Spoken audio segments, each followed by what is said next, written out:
answers the very question I was asking you. Yes, to that, in that regard, Mr. Chairman, yes, but as I said in the other context. Mr. Chairman, the next one is very interesting, and I would like to invite this tribunal, this Committee of Parliament, to look at it. Tab 47, tab 44 is evidence. Just for 10 minutes, it's now 30 minutes. Our submissions, because that question keeps coming up, we had actually included a rider to it on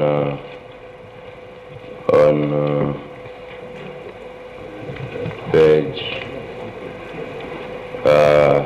31.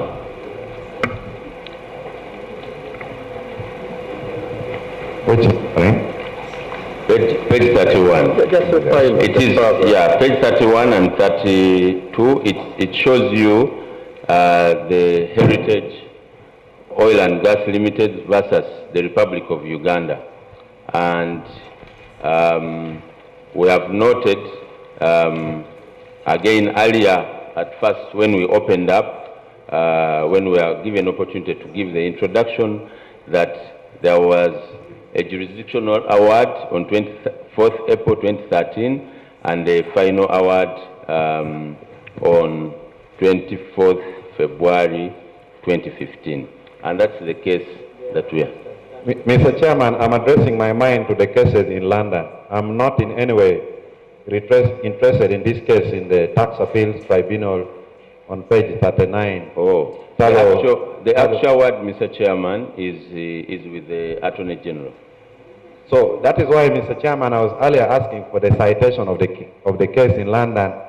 We want to know this is the citation and this is the award in that case, because if you could help us with those facts, because I have leading supplementary questions pending on the answer of the first, second, and third one. Okay. The actual word, Mr. Chairman, is with the Attorney General. As you know, that UNICITRA awards are confidential, and therefore the Attorney General is the one who will avail it. Because you are the one who is bringing documents. They have been quoted in Nigeria. They have been those. What is the confidence about them when you are saying the whole world is now relying on them? No. It is there written. You are the one who have just said. Yeah, Mr. Chairman, the actual award is with the Attorney General. The point you are talking about the confidentiality, and yet in your written document, you are, and I don't have any problem with it. The precedents have been set, courts in Nigeria, in Tanzania, where, so what is the confidence about it? Mr. Chairman, the references which are attached refer to our rulings, the ones in Tax Appeals Tribunal, the High Court, and the one of Justice Patton. But the actual award, the detail of it is with the Attorney General. Mr. Chairman,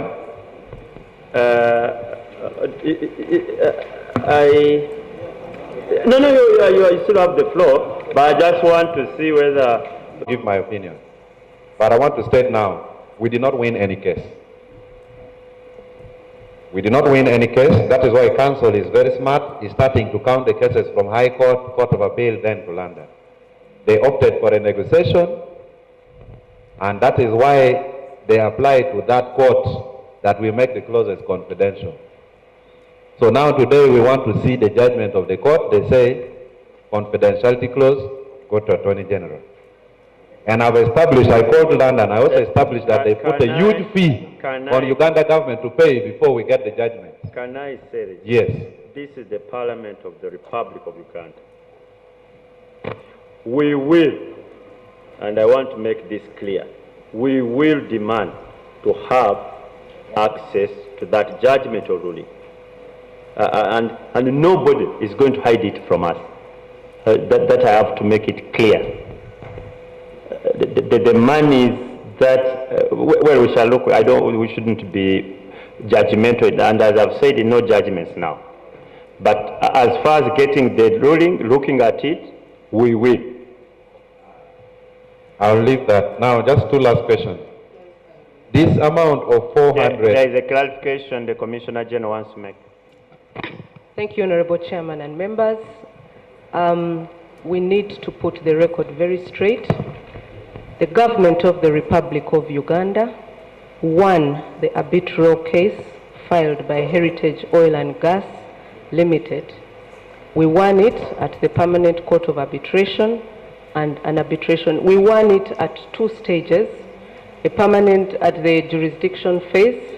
An award was given in favor of the government of Uganda that determined that the courts in Uganda had jurisdiction to tax this transaction and that aspect was not a matter for arbitration.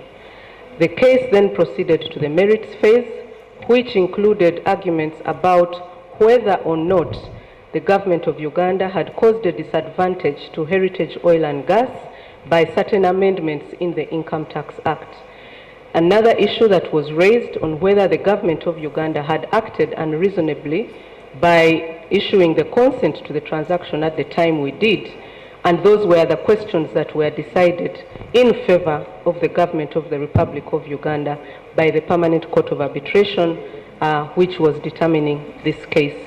The case that the Honourable Member is referring to which we filed a settlement, is the case that was filed by Talo Oil Uganda and Talo Uganda Operations Limited against the Republic of Uganda, also at ICSID, and this is the this money. We need a clarification on that. The second that I wanted clarification on is on the reward, and I want to put it to the Commissioner General through our own communication, because there's a submission on page 12. They clearly highlighted the rewards